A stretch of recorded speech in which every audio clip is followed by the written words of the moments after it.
Hello kakabsat! Welcome again to my mini vlog. It's me again, Mami Rona, ang nanay na feeling vlogger. Dahil ilang araw tayong busy, ngayon lang ulit tayo makakapag-upload. Thursday afternoon pala ito nung pumunta dito yung mga pinsan nila Ate Lexi. Gusto ko kasing mabawasan ng screen time niya. Pag wala kasing kalaro si Ate Lexi, madalas cellphone talagang hinahanap niya. Kaya minsan mas gusto kong may kalaro siya. Yun nga lang talagang super kulit nila. Tapos ang paborito nilang ikalat yung mga kumot at unan. Sabi ko wag yung mga unan at kumot, pero yun naman ang gustong gusto nilang kunin. Sa bagay ganyan naman talagang mga bata, mga makukulit at ang hirap suwayin. Sa bagay mas okay na yan kasi andito lang naman sila sa loob ng bahay. Kesa naman lumabas sila at doon pa sila maglaro.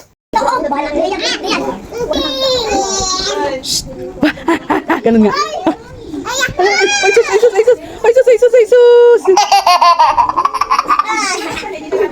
Thursday morning pala, nag-inquire kami ng mga school ng nursery. Kasi gusto ni Daddy na ilipat si Lexi. Then, Friday morning, in-enroll ko na siya kaagad. Monday ko pa sana siya papapasukin. Pero sabi nila, afternoon, pwede ko na siyang papasukin. Kaya pagdating ko ng bahay, nais ko na kaagad yung mga books ni ate. Ayoko sanang ilipat si ate kasi alam kong medyo mahihirapan kami. Dahil may maliit pa akong anak and syempre, mas magastos. Pero, as a parents, gusto din naman natin na matutukan ng pag-aaral ng ating mga anak. Hindi kasi ako kampante sa turo ko lang. Kaya habang binibihisan ko si ate, pinagsasabihan ko siya. Sabi ko, mag-aral kang mabuti, makinig kay teacher, and syempre makinig din sa amin ni Daddy. Kasi kahit mahirap, bibigay namin lahat ng ikakabuti nyo, sabi ko sa kanya. At ang laging sagot naman niya, opo, mami. After naman ng klase niya, kinamusta ko naman siya. Sumagot naman siya sa akin ng okay lang mami na naka-smile. Kaya kahit sobrang hirap ng buhay, pag nakita mong naka-smile ang mga anak mo, yung mga worries mo sa buhay nakakalimutan mo. Kaya lagi kong pinagdadasal na lagi kaming healthy at walang magkakasakit sa amin. Ganap naman ito ng gabi,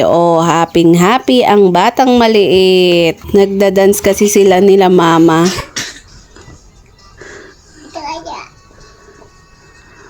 Dance. Dance na.